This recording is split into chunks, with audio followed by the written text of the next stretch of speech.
Happy Wednesday. I hope you all are doing fantastic. Or if you're not listening to this on Wednesday, happy Thursday, Friday, whatever day you're listening. You guys know that new episodes come out on Wednesdays. So this week's episode, from the title, you can probably tell that it's a guest episode. And I'm so excited to have you guys listen in on the conversation that I had with Juan. This is actually our second time speaking to each other over video. We actually had a little chat before I even had the podcast, and we'll talk about that later in this introduction. But in today's episode, Juan and I really get into how it was being a college student during the pandemic, because I feel like I can't really share that experience because I only had 2 months of it and it was online. But Juan had both the online experience and then the in-person pandemic experience. We talk about making this transition into news. And I'm not going to say it was an unexpected transition because he knew he wanted to work in the news realm, but how it happened was unexpected and I would say super, super exciting. Those make some of the best stories. And then we also just talk about what his interests are, just adulting in general. You guys know we do those icebreakers and things like that every single episode. But yeah, really, really excited for you guys to hear this. And let me give you a little bit of background into how I met Juan and why he's on the podcast. So it was summer 2020. Yeah. You all know I had a job secured for fall of 2020, but I still applied for a lot of internships. I really wanted to get a really cool media internship in New York or LA or even Atlanta the summer before I started working full time, because I didn't have any plans to really go abroad or anything like that. That would have been great, but I just simply never planned it. So I was selected as a finalist for these 2 internship programs. One is HBCU in LA, and one day I'll have a guest on to talk about that whole experience. And then this other internship program called the T. Howard Foundation. Both super, super cool internship programs. I wanted them both equally, but pandemic happened. Basically, nobody got it. And so I forgot exactly what was going on. I think it was a webinar that T. Howard was doing over the summer. Basically, pretty much every internship program that I know of, if they didn't cancel it, they had their finalists participate in some type of summer series. So they would bring in speakers and alumni of the program and representatives of these media companies, that they would come in, obviously virtually, talk about the programs, talk about professional development. It was better than just oh, this is NBC Universal, this is what we have going on. But it would be actual people talking about their experience, what they did after college. It was a really, really great series for both of those programs. Anyway, so one day I think I tagged T. Howard Foundation in something and they reposted it on my story. And I guess Juan also follows the Instagram page. And I guess he was checking on my page and he saw, oh, you go to Oakwood. And basically, long story short, he has a couple friends that go to Oakwood. And I was like, oh, cool. I've never met another Adventist person in the media realm. So we followed each other on Instagram, connected on LinkedIn, and we were cool. We would just chat in the DMs every once in a while.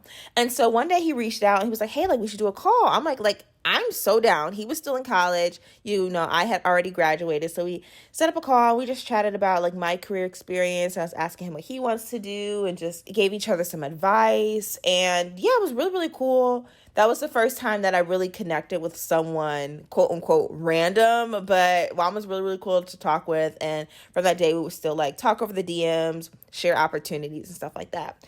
And so Juan had mentioned that he would love to be a guest on the podcast. I'm like, okay, what would I want Juan to really talk about? And I was like, I think it'd be really interesting to hear his perspective on being in college during the pandemic and also his job. I'm not going to say where he works, but Juan works at one of the top news outlets, news stations, news companies. I'm trying to think of a bigger word. Literally, Juan's working for a huge company right now, and it's so, so exciting.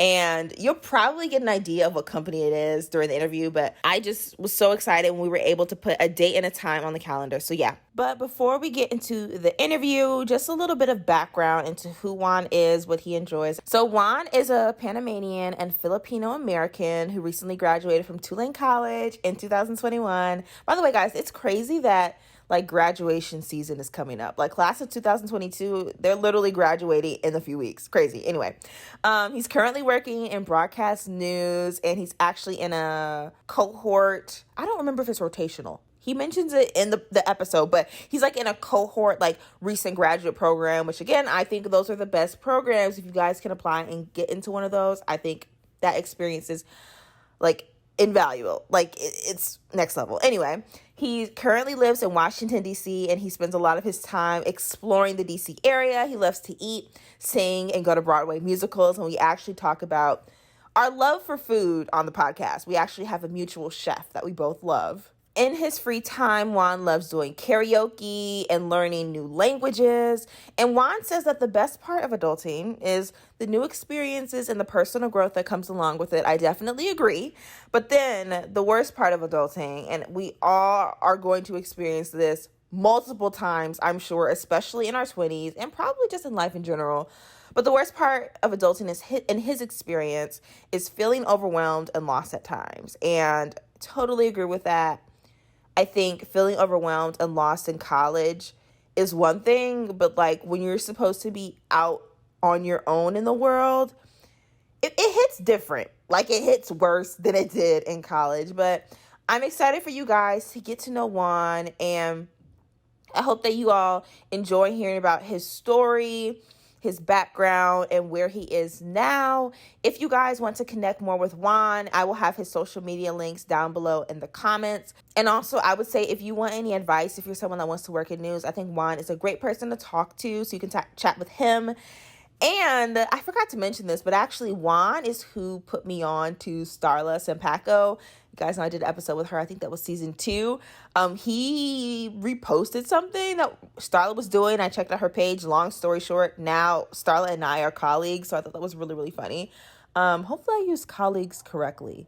We don't work together, but we're cool. Anyway, sit back, relax, and enjoy this episode with Juan Alejandro Olarte.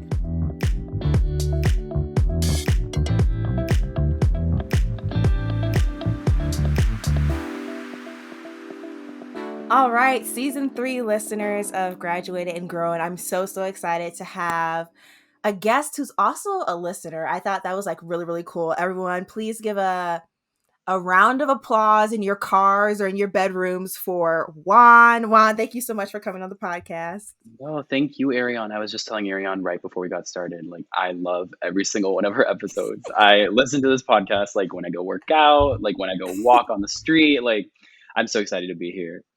Thank you. I'm so excited to have you. Okay, I have a question. Like this just popped in my Yes. mind. So you say you listen to my podcast, but what are some of your other podcasts that you listen to? I'm about to expose myself, but literally no other. No, I'm so serious. I'm like not a podcast person. I've been meaning to get into them.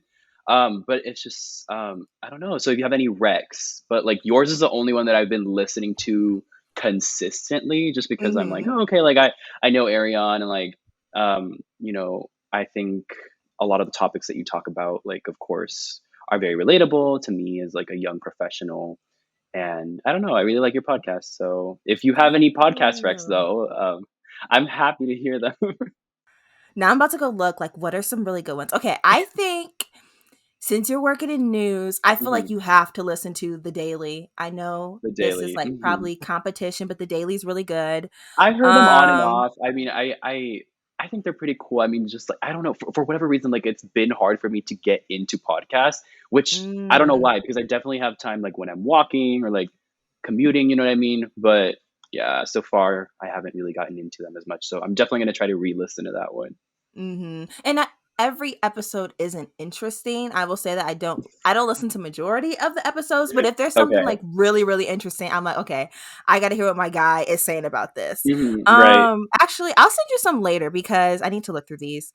But again, thank you for coming on the podcast. I like to open up every episode with a couple of icebreakers. Okay. So, my first question: if you could kindly take someone's job, so you're taking their job, but they won't be mad at you or anything, whose job would you take and why?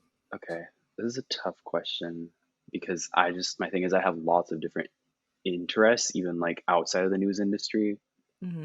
So if I could take anyone's job, I would love to do like PR or comm on a celebrity's team. So if I had to give you like a specific celebrity, this is just random, but like if I could do like calm for Bruno Mars. And like, He needs yeah, it. that would be it. No, I was about to say he needs it because he just disappears for these periods of time and then he Hmm. comes back. But like whenever he comes back, he like everybody is listening to his music. And so I don't know if he needs it, but I certainly Hmm. think that fans would love to see like more of him. So I don't know. That's what I would like to do. Kind of like get on his team and be like, yo, Bruno, like we need to put something out. Like your fans are like desperate for something. Like I don't know, like a Yeah. crumb of something. I think that's a really great person to pick, and I think with especially so like influencers, part of what makes them so like profitable is the fact that the audience thinks that they're relatable and like they're seeing like a behind the scenes part of their jobs, but a lot of celebrities don't do that, but the Right. ones that do, I feel like they have so many more followers, they make a lot more money, and like their products or songs are a lot more successful. Like freaking Lil Nas X, I don't know if you follow him on TikTok, he's a Hmm. genius. I don't know if Yeah. it's him or his team, but they're genius. But my thing is also like yeah, what you're saying is super true, but I at some point I'm like, I wonder if Bruno's already on like mogul status where it's like, Beyonce now, she doesn't do promo anymore. Like She doesn't need Beyonce it. will post Beyonce will post an Instagram picture and I'll see half of the people that I follow and my friends like they already liked it. Like and it's literally just a picture of her like in a purse in front of like a mirror on like a yacht or something. So that's the Yeah. same way I feel about Bruno. Like he just disappears. He goes years without dropping new music, and then one day he like drops a single, like not even an album, like a singular song, and everybody's like talking about it. So I don't even know if he would need that much you know, like comms stuff, but I don't Mm-hmm. know. Maybe. Yeah, you're right. I think for me, if I could take anyone's job, it would be probably Hoda Kotb Oh on my the Today gosh, Show. I I love it. think she has the coolest job in the world because she just does so much compared to like I really like Chris Cuomo, for example. Hmm. But I feel like his job is I feel like it can get monotonous every day. Yeah, But yeah, yeah, like when you're on a morning news show, every day's different, so many different topics. It's fun. You work for like 6 hours a day. You have your yeah. whole afternoon, evening to Hmm. yourself. Yep, You just have to be back by like 4 a.m. probably. But I would love to take her job that's one so day. cool. No, I love Hoda. Next question. If you could only watch one TV show for the rest of your life, what TV show would it be and why? Okay, one TV show. So the thing is, like, I actually go through dry spells where I don't watch a lot of shows, and then I'll Hmm. like watch one show, and then I'll stop. It just takes a lot of energy out of me. I'm trying to remember what the latest show I watched was because I know I just recently binge watched something, and Hmm. it was definitely a Netflix. I'm getting closer to it. It was a Netflix original.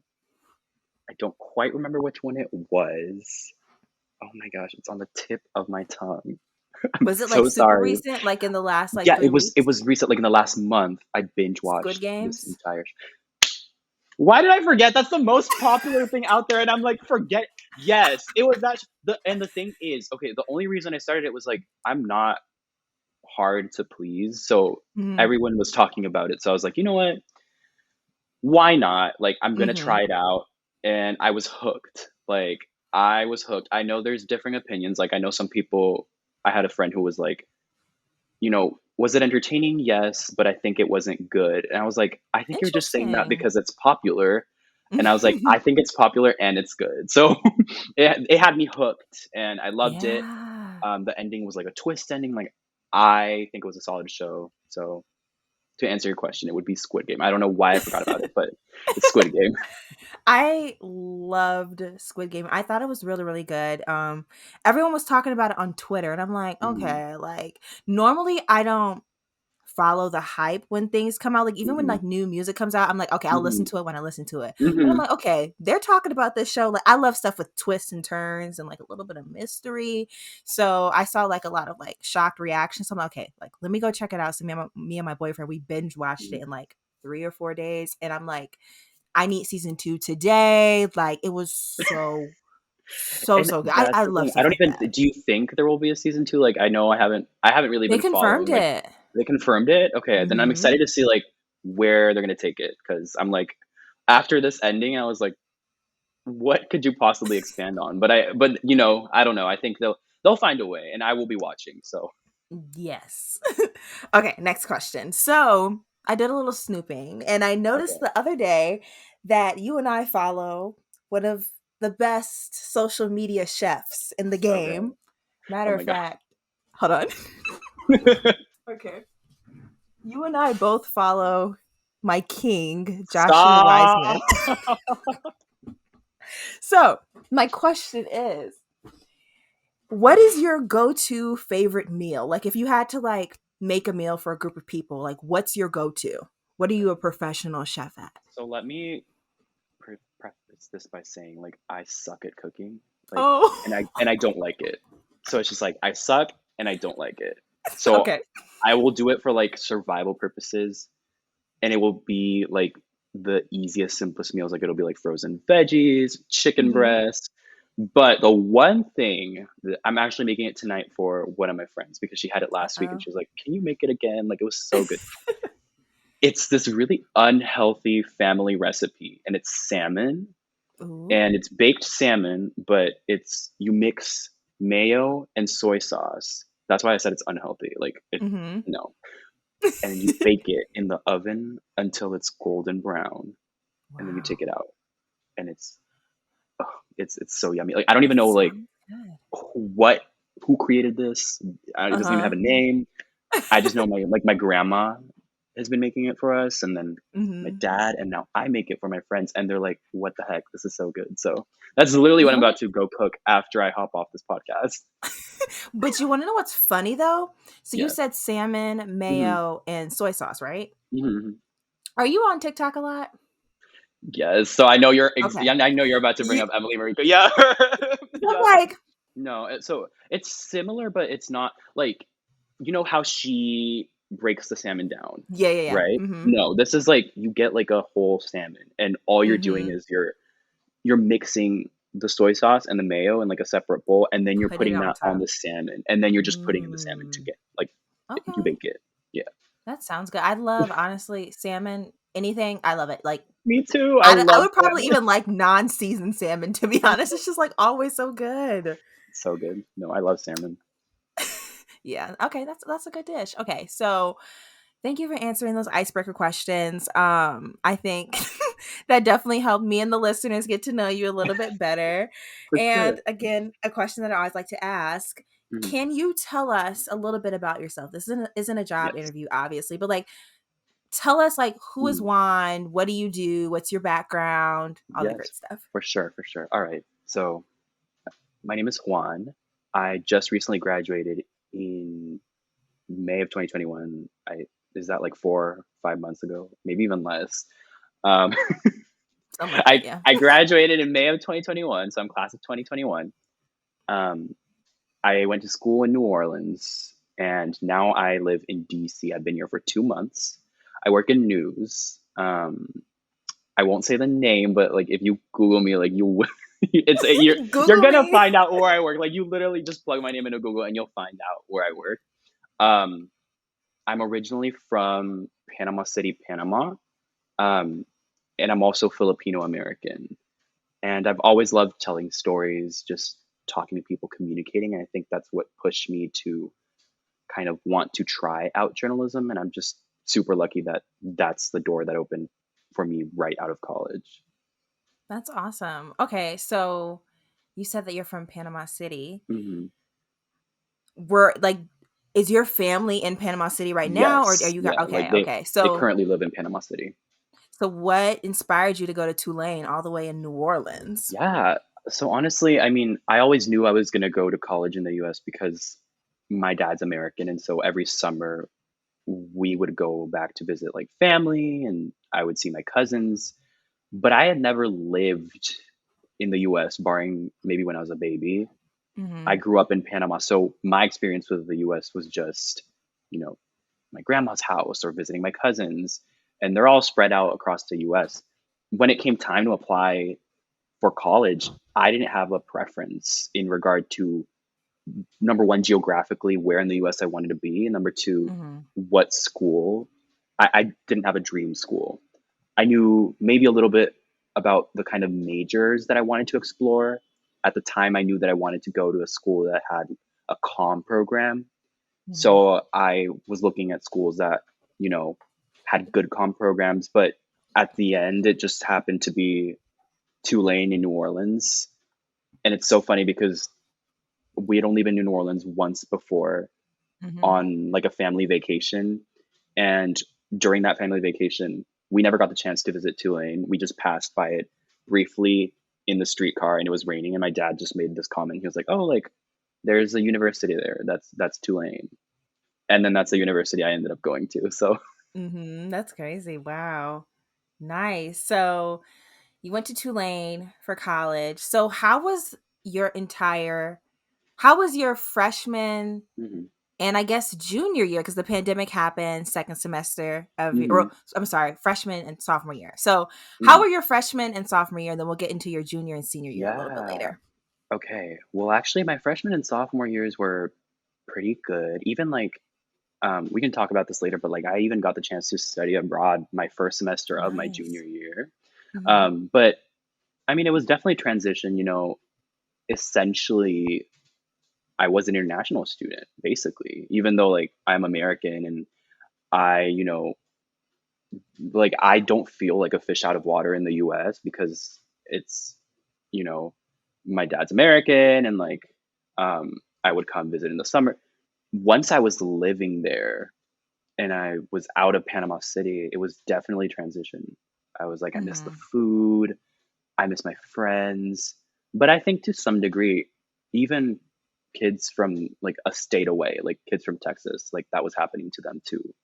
Yeah. Um, it's just like I can't say for everyone because a lot of people, don't go to college out of state.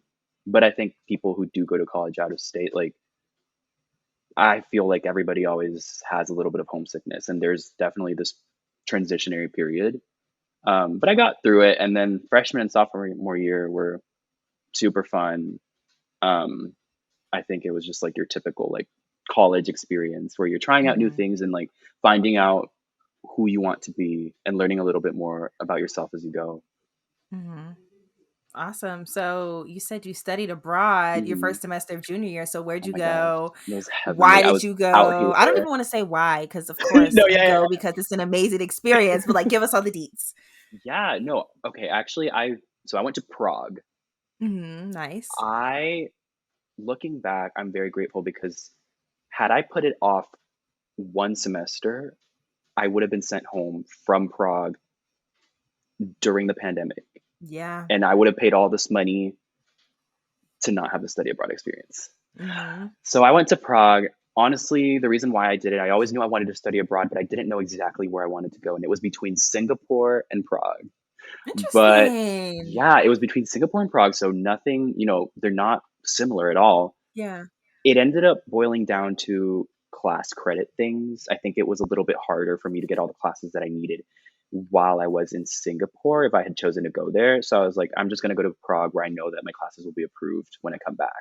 Mm-hmm. And so I went. I spent about 4 months there, and it was amazing. Honestly, it was again also a lot of culture shock. Um, I think the biggest thing for me was it was the first time in my life where I was in a place where I couldn't communicate with people. They Mm-hmm. definitely speak English in Prague, it, but like they speak English enough to the point where I wouldn't have trouble going to the grocery store or asking for a dish at a restaurant. But like when you're in a different country and a different society, it's just different when you don't speak that language. Like you're not able to integrate yourself as much in the community. And so I definitely felt at first that, you know, there was this disconnect between me and like people in the Czech Republic. Mm-hmm. But other than that, like I got to travel a lot because travel in Europe is super affordable, especially because the Yeah. countries are just like so close to each other. I would take the bus, the train, budget flights. I think I went to like 9 countries in the span of like So 3, 4 jealous. months. I know, and it was. I even went to Morocco because they had this Wow. budget flight. Like, there's a budget airline that flies between Prague and Morocco, and it's a direct flight. So I literally Mm-hmm. went there for like Thanksgiving weekend, and it was amazing. So I loved my study abroad experience. Wow. I think that is like my biggest regret in college, like Mm, not studying abroad. I was like so focused, like I have to graduate. Not say have to, but I really want to graduate in 4 years. I mhm, want to do this. I mhm, set this goal freshman year, but like mhm. I really, really wish I would have done study abroad. And it's funny, like my junior year, my advisor was like, "Yeah, you're probably not going to graduate on time." And I was like sad about it, cried. I was like, maybe I'll study abroad. It actually worked out because, Mhm, like, the pandemic was, like, the next year, mhm, so yada, mhm. yada, yada, but if I ever get the opportunity to, like I don't know if I would take a job abroad because Yeah, that's a yeah. big commitment, but, Right, like, right. if I do grad school and, like, they have, like, a month or even a whole Mhm. semester long study abroad experience, I would love to do that because everyone that goes has, like, the best experience. One of my high school friends, she went for she was gonna go for a semester. She ended up doing a whole year, and then she went and stayed like the following summer as well. And I'm like, I need to be over there. I need to experience whatever is outside of the US for a long period of time. Yeah, no. Where would you wanna go? Like, what area of the world? I'm basic. So my goal was to do Mhm. Paris. Like Okay. I No, that's wanted a to be vibe. Emily That's a in vibe. Paris. Yes. No, I get you completely 100%. Yeah, or yeah, I think that would be my top choice, and then, Mhm. like, go other places for, like, a weekend, a week, and then, like, see what Right. else is out there, but one day I will go. So, Yeah, no, if it'll happen. you Just manifest it. yes, manifesting it. So, if you had the opportunity to go again, let's say for your job, Mhm, they said, "Hey, Juan, we wanna send you somewhere for mhm. 6 months." Yeah. Where in the world do you think you would wanna go for your Oh, I absolutely journalism have this abroad I have this experience? answer, like, ready. I have this Ooh. London. It's London. It Wow. is London. I went to London. I was there 3 days. 3 Mhm. days. That's it. That's all my experience with London. I loved it. Loved London. Wow. The food was amazing. It's Mhm. so cosmopolitan. It really reminds me of New York, but in a different way. It's Mhm. so diverse. So many Really? different cultures. Yeah, you wouldn't think you right? Like, no, I mean, like, the thing is, like, because I think as Americans, like, the narrative that we get from London a lot of time is like, we just don't know. Like, we just associate like British people with like white. You know what I mean? Yeah. But Yeah. when I was there, it's just like there's lots of thriving immigrant communities. I actually even found out there's like a lot of Latinos in London, and I was like, what are y'all doing here? Really? Like, how did you get here?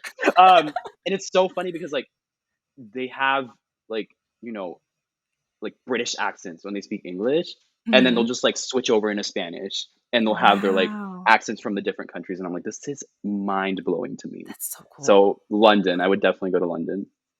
Okay. Really, really great choice. Okay, so you did your semester abroad, had the time of your life, and you came back to Tulane Hmm. in January of 2020. And so started your second semester of junior year. And then I'm assuming it was probably like May, not May, March. Yeah, March. And Hmm. you got the notification that you needed to go home. So how was that for you, especially like the fact that you lived in a different country? Was it even more difficult? Did you even go home immediately? This is the pandemic months. They're just so. I'm like It's the even when I fog. remember them, I'm like, bro, like so we got sent home. I think February, March. Like Tulane said, hey, we're sending all our students home out of safety. Like and we'll figure out online classes, but like y'all gotta go home. Or what's that Mhm. phrase? It's like y'all don't gotta go home, but you can't stay here. Like, Yeah. like Basically. so while that was happening, I was like, and this is February, March when the world is starting to like react to the pandemic. Like nobody at this point thinks that COVID is going to be the thing that it is. Mhm. So March immediately we start like texting. I start texting my family. I'm like, what are we gonna do? They didn't think it was a big deal back then. Like I think I was probably the one who was the most freaked out. So my brother and I we went to like Texas to stay with family members for a bit for like a week because we Mm. thought it was like we're just gonna write it out because when school reopens, like why would we go to Panama and then fly back? Like let's just go to Texas because it's close. Um, Obviously, the way things progressed, I think we kind of felt in our hearts that this wasn't really going to get better. Mhm. So we flew to Panama like a week after that. And then like 2 weeks after, give or take, like the Panama airport shut down. Like the country shut down its Wow. airspace and they were like, sorry, like nobody can come in or out. So people who were outside, like the only way for them to come in was like through emergency government flights. Mm-hmm. Um, so a long story short, like I did my second semester of junior year and my first semester of senior year, like virtually from home from Mm-hmm. Panama.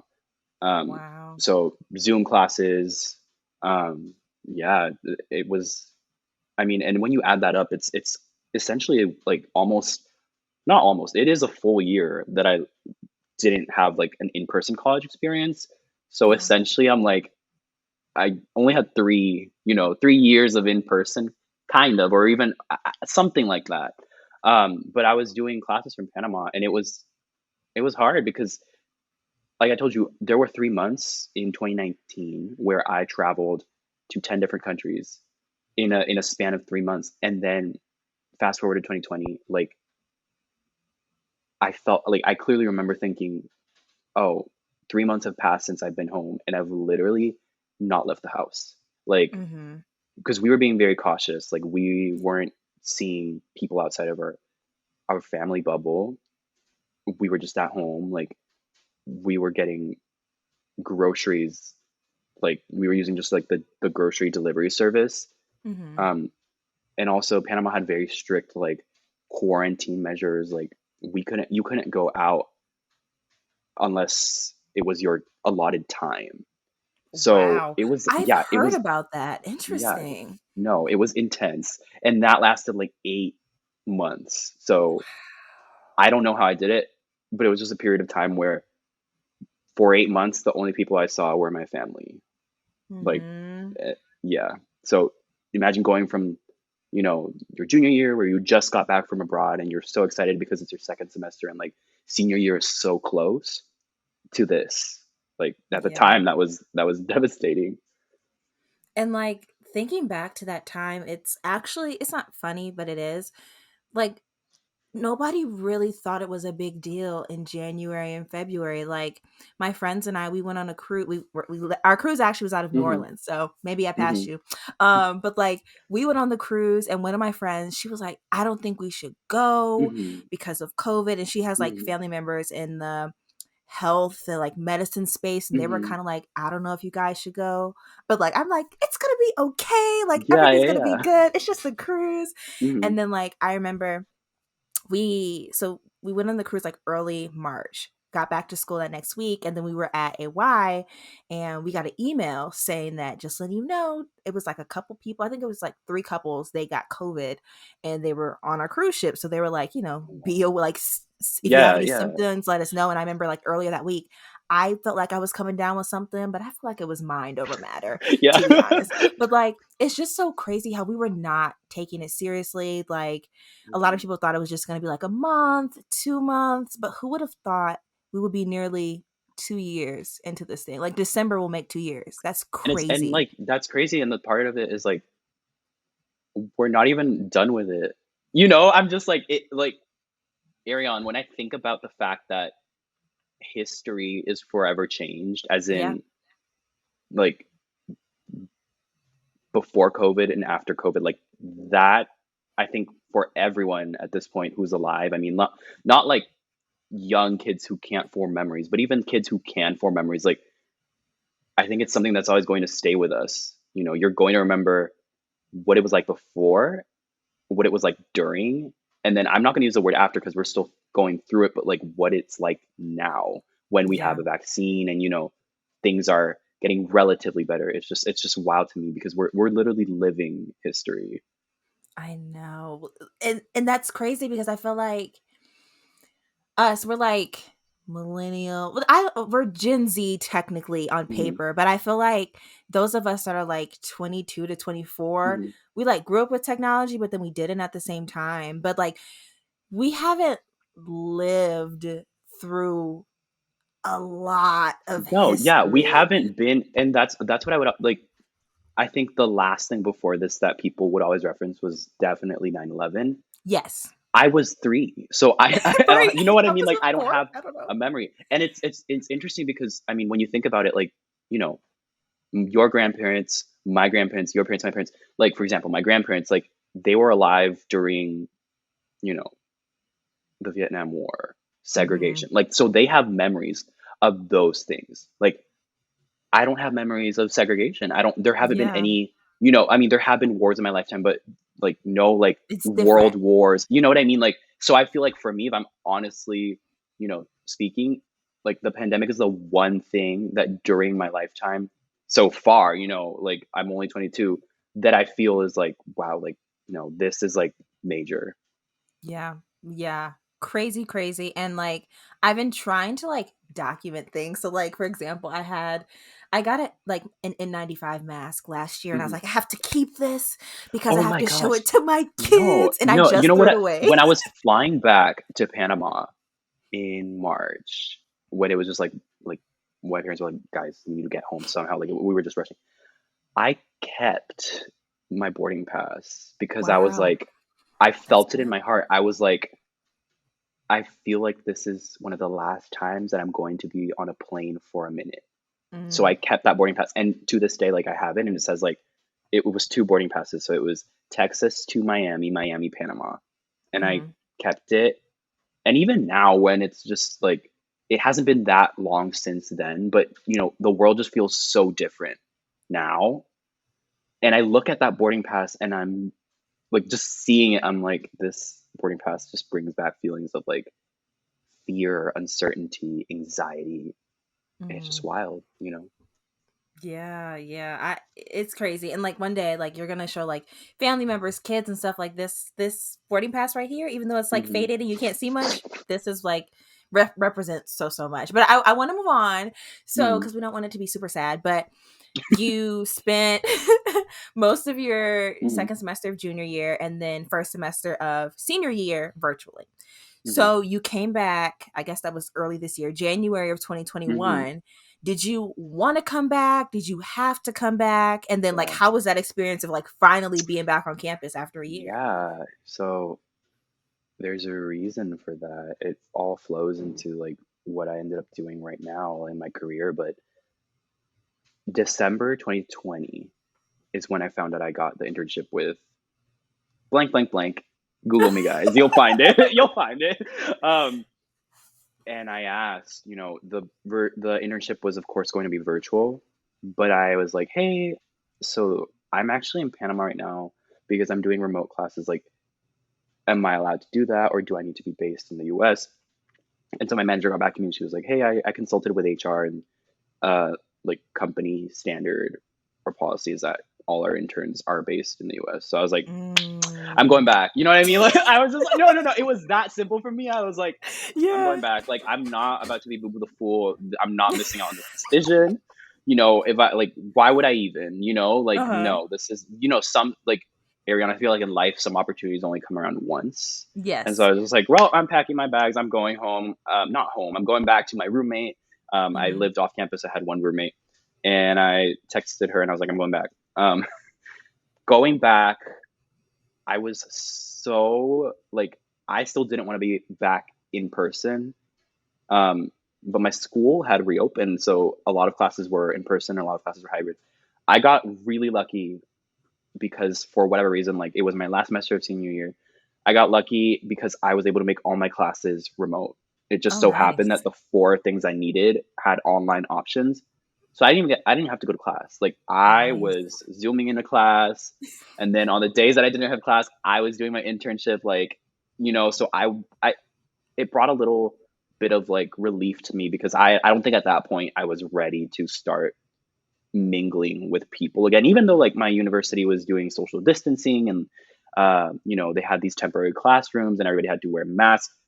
I think I had to ease myself back into it. So I think it worked out really well for me. Nice. Awesome. Yeah, I think easing yourself into it is definitely really important because I mean, you spend a year at home and it's like I'm sure I don't know how many students Tulane has, but I know it's a big school. So like going back to being around thousands of people and stuff, I'm sure that's a huge adjustment. So that's really, really cool that you had all your classes online. So let's skip ahead to like May of 2021. What Mhm. was like the graduation ceremony? Did you have like a traditional ceremony? Yeah. Was it Zoom? What was the No, we situation? had a traditional ceremony. I think May Oh. is by the time I have really bad memory. May is the time where vaccines had already been like they'd They started were to be rolling, distributed in the yeah. US. Hmm. Exactly. Because I think it was like that March time period, March or February. I don't really know. But like I remember May is, we were at the point where if you wanted a vaccine, like there was availability. Yeah. So the university said, we're going to have a limited commencement. So everybody's only going to get two guests. Okay. And it's going to be open air. And masks will be required. Um, So my family got to come. I mean, my dad and my mom came. We didn't know my brother was going to get to come, but at the last minute, the university, I think because some state guidelines were changing, the university said Hmm. like you can bring, I think one or two more guests. Okay, that's So my brother nice. got to come. So my family members, there's four of us. They got to watch me graduate, and I, had your traditional like commencement. I'm sure it wasn't as big. Like in normal times, we would have had like a general commencement and then like our schools uh like our I'm school of liberal arts, like that commencement, so I would Hmm. have had like two ceremonies I could walk in, but this time we only had like the school of liberal arts commencement, and then Tulane still had like a virtual like general commencement. But I was pretty Hmm. lucky because I know a lot of people like didn't get to have that. Like a lot of my friends literally just, it was a Zoom graduation, so Yeah. I consider myself like super lucky. Yeah, I think the class of 2021 is so lucky. I don't know anyone who graduated this year who had a like virtual ceremony. I think Hmm. there have been like a couple schools that have done like virtual things for the class of 2020 this year. But I'm like, you did a virtual thing last year, so why are you doing virtual again? But Right. yeah, you guys got lucky. So okay, you graduated, woohoo, some type of Hmm. normalcy. Now talk to me about how you got your job. Did you know you had a job when you graduated in May? Tell me about that situation. Oh my gosh. Actually, no, no, no, because so my internship ended in April. Hmm. I ended my internship. Um, didn't like it's complicated because at this company, it is not, a lot of times interns get return offers, but what happens here is that I was interning with a specific bureau. So I was interning with the Southeast Bureau. They cover news around the Southeast. Um, just because you intern for one team doesn't necessarily mean that you'll get a return offer for that specific team, because it just depends on where the company has entry level job openings.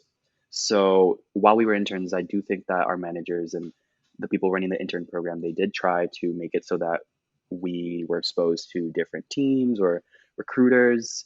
And I think during the last week of the internship, we were able to even do like a mini presentation about like, hi, this is who I am, this is what I did in my internship. But so I mean, I finished my internship in April, graduated in May, didn't have a job lined up. So my plan was just, well, I'm going to go home and just apply to jobs from there. I think that's what's going to make the most sense for me, because I don't know when I'm going to get a job. So I'll just do it from the comfort of my own home. Right. But before that, I stopped at my grandma's for a bit. She lives in Washington State. So I was there for a few months, just not even, a month. It was just a mini like trip before I went back home. Um, on the plane ride there, I found out that I had gotten to the last round of interviews for. I will say this because I no longer work for that. I mean, I never worked for them, but like this is no shade or anything like. But like I don't work for them, so it was the NBC Page program. I was in the last round, and I unfortunately found out that I didn't get it. And so on the plane, I was like, okay, well, you win some, you lose some, but I I've stayed in touch. Like I still to this day stay in touch with my internship, uh, like my boss, my manager, because she was just really supportive while I was an intern, Hmm. and so we were keeping in touch, and I emailed her because she was the person that I had asked to give me a referral, because you need a referral for the page program or a recommendation, and she was a former page. So I Oh, told her, hey, perfect. like, listen, like, unfortunately, like, this didn't end up working out, but I thank you so much for like all your help. And by the way, if you know of anyone who's looking right now, or like any positions within this, like the company that I had interned for, it's like, please let me know. And she said, hey, I actually, there's this program, this rotational program in DC. If you're interested in that, I know the person who manages that, send me a Oh. resume. And I said, okay. And I sent over the resume. I was like, appreciate it. Thank you so much. And I didn't forget about it, but I just kept applying to other jobs. I think it wasn't until late July, early August. So maybe like 3 months, June, July. Yeah, 3 months of being at home. Like I left my grandma's already. That I get an email and it's like, hey, Juan, are you still interested in interviewing for this rotational program? And I was like, yes, of course. Yeah. So the very same week, I had a phone interview with the manager of the program. And like right then and there, um, I got the offer. No So way. yeah, I got the offer right then and there. What? And I was like, you cannot be serious. So I was like, okay. And then she was just like, just let me know like how many weeks you would need to move to DC. And I was like, all Oh, right. that's nice. Yeah. And so I gave her like a realistic number of the amount of weeks or time that I thought it would take me to like, get everything settled, find an actual place to live. Um, and then yeah, it all happened that way. And I ended up back at this like the news outlet that I had interned for. So it wasn't even a linear path. Like I didn't go from Yeah. intern to, my current position. It was like intern and then I like you're not with a company anymore, and then now you're back. So Hmm. looking back, it was just I think I'm very grateful to God with the way things worked out because I think it was also like an exercise in trust because I think Hmm. at least for me, like gosh, at least for me, I was expecting that typical like if it like I didn't think or I don't know if I would have gotten an offer, but I was like, if I get an offer, it's probably going to be while I'm an intern, and it didn't happen Hmm. that way. So Wow. So during this time when you were exercising your trust, like what were your emotions? Did you have any anxiety? Were you confident? I know some people, they're like yeah. totally fine. They're like, I'm enjoying my free time because hmm I've been in hmm school for 4 years. So hmm what was your mindset? It was rough because I think even before I started applying to jobs, like in 2020, we were still dealing with COVID and the pandemic, and so that was a lot emotionally. In Hmm. my mind, I was just like, how am I expected to number one, be okay right now with everything that's going on. And number two, we've just entered a recession. The class of Hmm. 2020, like they're out here fighting for jobs in this job market because it's like bad right now. So I, even as someone who was like going to graduate in like 9-ish months where there was still time, I didn't think there was a way to see where the pandemic was going to go. So I was Yeah. worried. Hmm. And even in those last few months when I was in school before graduating, there was anxiety in the process.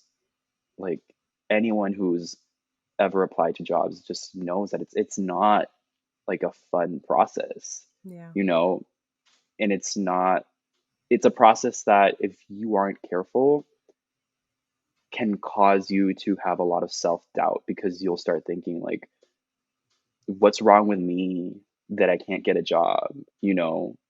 And I think a lot of like for me personally, I think I fell a lot into like comparison traps, especially when I was on LinkedIn, like scrolling and seeing Yeah. people post their job offers. Like I was happy for the people, but I was also like, what am I doing wrong? Or like, what is it that I don't have because I'm Hmm. not getting anything? So that was tough. But then, like, the way even that everything worked out, like, it wasn't looking back. I'm like, for me, that was definitely like a moment where I was like, this is a God moment because Yeah. like I I don't know. I think that I've been put in like a position where I couldn't have dreamed of it and I didn't dream of it. And Hmm. now I'm just happy to be here. But I'm super grateful because I know what it's like to be on LinkedIn and like Indeed and like literally just have zero motivation and feel like, Hmm. why am I doing this? Like, I'm wasting my time. Yeah, I hate that you had to experience that, and I hate that so many college graduates have to. And I really wish there was a way to like Hmm. reform the entry level job market, because you have millions of people graduating each year, but you don't have millions of jobs for people Hmm. that have zero to like 1 year of experience. I think Hmm. it's super super frustrating, but I am super super happy to hear that you got a job, an Thank amazing you. job. That seems so I so great. appreciate it. So, what would you say? Like, what's your dream? I know some people don't like asking Yeah, that. I mean, answering that, but like, what would you like love to be doing 10 years, 15 years yeah. from now?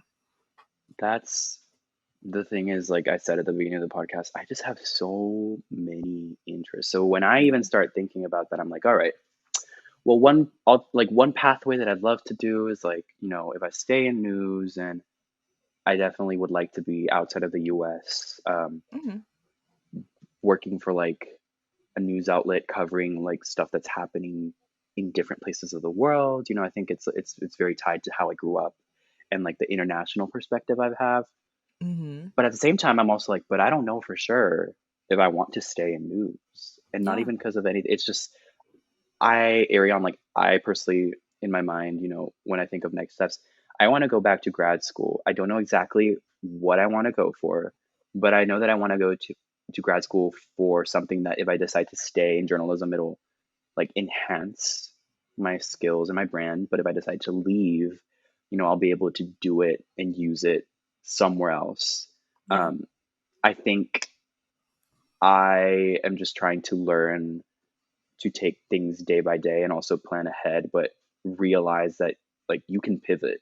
You know, Yeah. I think that's one of the greatest things about like our generation is that we have seen what jobs have looked like in the past, and now we're seeing examples of people who pivot, and we're like, well, I can do that too.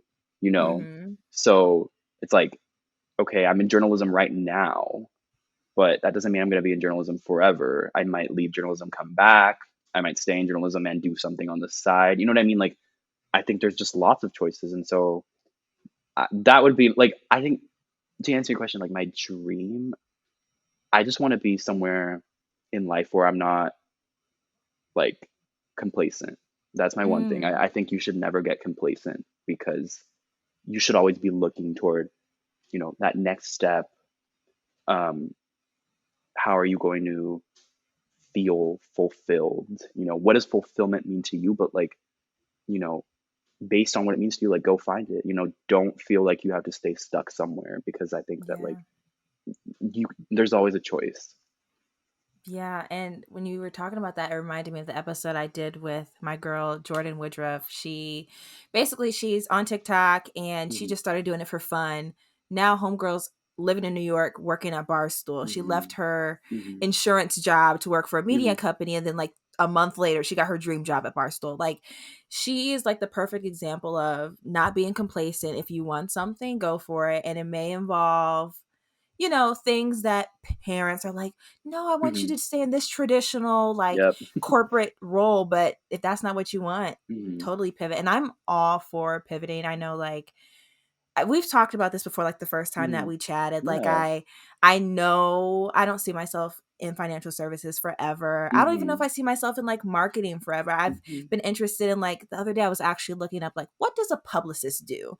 How do Hmm. you become a publicist? Or like talent agencies are interesting, or being a manager, influencer marketing. There's so many like Hmm. interesting like roles and areas that we can go into, and like you don't have to stay at the whole company for 20 years like our grandparents did, or parents, or Hmm. uncles did. You know what I mean? Like, I think Yep. Gen Z and like younger millennials were all for like pivoting and changing and like doing things that keep us interested. It may be harder sometimes. Sometimes leaving complacency means that you're going to be challenged, but Hmm. sometimes that's good. And I think, like, as like 20 somethings, and even if there's somebody in their early 30s listening to that, this is like the perfect time to pivot and make changes when you don't have like real responsibilities. Hmm. No, I agree 100%. And I think that's the good thing. It's like realizing that you're not ever going to be stuck, because I think that I was talking to my coworkers about this. Like, I think your biggest enemy and your worst enemy is yourself and your Oh own yeah. self-doubt. Like it's literally like sometimes we are in situations where literally the only person preventing us from getting to where we want to be is us. And that's like Hmm. you just need to like silence yourself and just do it, you know?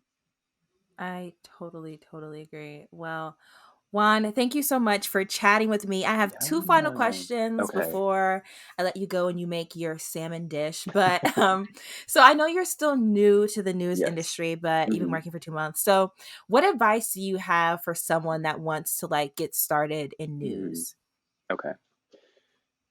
Yeah. So I actually love that you asked this because my path to news was anything but traditional. I am not a broadcast journalism major. The closest thing my school had was communications. And so my background is communications and poli sci international relations. So I really didn't like everything that I'm doing now. I did none of this in school. Um, Yeah. what I did do was number one, I did anything that I could do, you know, to kind of show prospective employers that I was interested.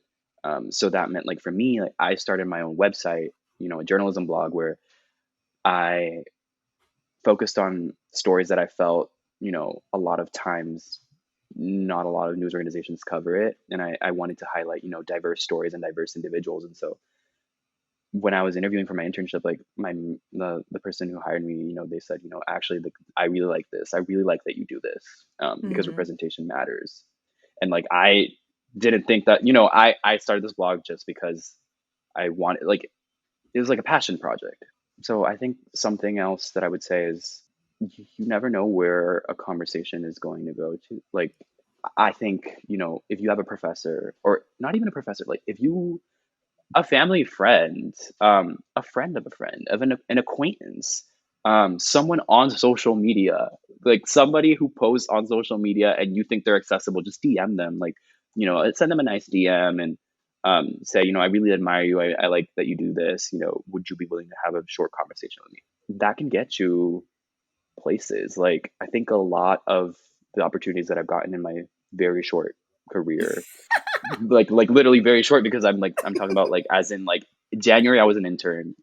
So um had the opportunities that I've gotten like they've been because I've had conversations with people and then you know they ended up liking me and then they're like hey I'm gonna help you out like you know what I mean like Yeah. I'm gonna put you in touch with this person like because I know they work here I'm gonna say to this person like I'm gonna send this your resume to this person like and that I would say has gotten me like further than like any of my professional qualifications because like I mean like they're there but like you said like when you're entry level you don't have that much experience so Yeah. I think a lot of times people just want to see passion like they want to see that you have this drive and they're like oh okay this like he's serious about reaching out he did his research so like I want to help him out so I would definitely say like those two things, and by those two things I mean like don't wait for the opportunity, like create the opportunity, Mm. which is what I did with the journalism blog, and then just kind of like don't be afraid to talk to people who you think could take you, and don't just do it because you want them to take you somewhere. Like Right. do it because yeah, no, like don't do that, but do it because you want to learn from them you know be honest with them and say, hey, I really want to be in your shoes one day. Could you tell me how you got there? And, those are the two things that I recommend people do. It's not even just journalism, it's like for anyone, for any industry, I Hmm. think. Yeah, for sure. And I've realized that people really like talking about themselves and not necessarily in a bad way, Mhm. but like it it's so cool when someone wants to like know about you and know about like your background and things like that. Like I've been at my job for a year and I had like interns like messaging me Mhm. for a coffee chat and I'm like, almost like, why are you messaging me? I don't Yeah. know anything, but I'm like super excited to like chat with them, see what they're Mhm. interested in and stuff. But like even when you set up the call with me, I'm like, does he know I am like a nobody? I Yeah. know nothing. But like still like without that call, we Mhm. probably just still would have been following each other on Instagram, Yeah, never yeah. like would have And we actually would have never, talked. yeah, exactly. And we would have never talked. And it's just like, Mm-hmm. that's why I think like sometimes we just need to push past this initial feeling of like, is this weird? Like, are they gonna be receptive? Because like, what's like Yeah. the worst that can happen? I promise you, is the person is not interested in connecting, and you will live. Like you Yeah. will live because there will be people who are. So Mm-hmm. So true. Okay. And the last question, what is some just general life advice that you have for other young 20 somethings who are just trying to figure out life? yeah, I would say, okay, this is such a good question because I'm like, ugh, let me see how I want to word it, but I would say, in addition to like, confidence and, you know, you might not know everything, but like you can always learn it. The biggest thing for me would be, don't be afraid of spaces that traditionally have not been meant for people like you. Like, Hmm. and I say that as someone who is getting their start in the news industry. The news industry can be very cutthroat. And especially when you're at an entry level, like a lot of times it feels like you're thrown into the fire. But and I'm talking about like, for me, like I'm at the network news level, um, at an entry level position, and so like this is the real deal in the sense that like all the shows that you guys are probably familiar with, the anchors, like I'm in the same building, and sometimes I'm assisting them, and so like you're expected to know what to do or how to handle stuff, even when you don't. And like the thing is, I think for journalism in specific, traditionally the people that have been able to get like the positions that I have, even like entry level positions, because those positions will lead to other positions one day. It's been a specific type of people, people with connections, people who could afford to go to these really good journalism schools. And I think that's why journalism has a diversity problem, you Mm-hmm. know? And if I'm being very honest, like it's still not, it's getting better, but journalism as a whole, as an industry, there's a long way to go before anyone can truly say that it's inclusive. So a lot Yeah. of times, like, you will feel uncomfortable. You will, you know, you will feel like you're at a space where you perhaps don't have a lot of experience with it, or, you know, people don't look like you, especially as you go up and you see the higher levels. But don't let that scare you, because if you walked in that door, like if you got here, number one, someone saw something in you, and number two, you were meant to be there. Like, Mm-hmm. whether you believe in God or whether you believe in life or just destiny, like you were meant to be there and you walked through that door. Now it's all up to you. Now that you're in the room, what are you going to do?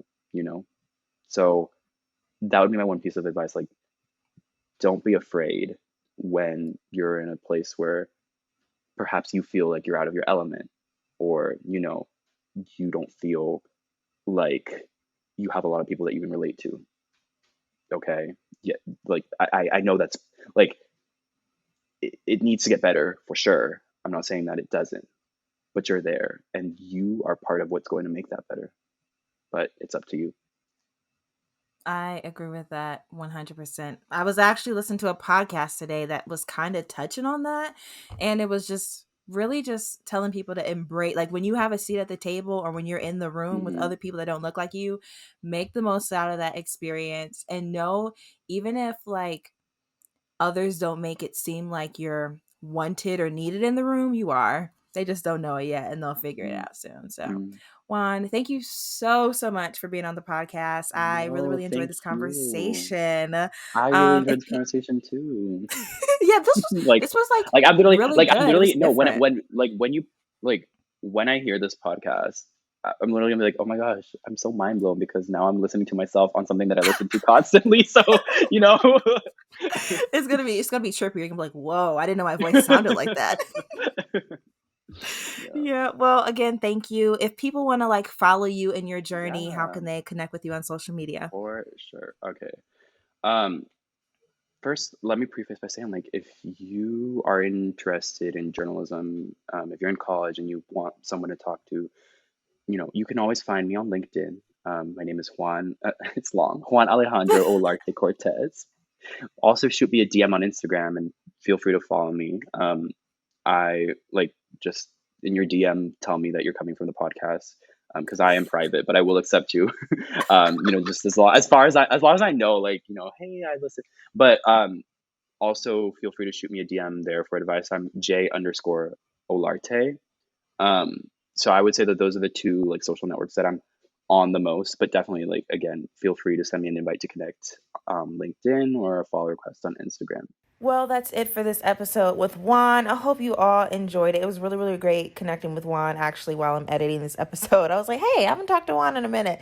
But he is such a great person to chat with, especially if you want to work in journalism and news. I think he'll be a really, really great resource. And even just talking about how it is living in DC, I feel like he'd be a great person to talk to. So again, if you want to connect with Juan, I will have all his social media down below in the description box or show notes, whatever you want to call it, for this episode. And be sure to follow the podcast at Graduated and Grown on Instagram for more content and to learn more about Juan. But I will chat with you guys in next week's episode. Thank you for listening. If you have not already rated the podcast 5 stars and left a review, what are you doing? You guys know you can leave a rating on Apple and Spotify, but you can leave a review only on Apple. All right, y'all. Bye. Have a great rest of your week. Thank you so much for listening to today's episode of the Graduated and Grown podcast. I appreciate you so much. If you haven't already, be sure to rate this podcast 5 stars and subscribe to the podcast so you can get a notification every single time a new episode is posted each week. Also, don't forget to follow our Instagram at Graduated and Grown so you can learn a little bit more about our guests, about our topics, get some resources, and provide some feedback and or episode ideas for the podcast. All right, y'all. It was your host, Ariane, and I'll talk with you all next week.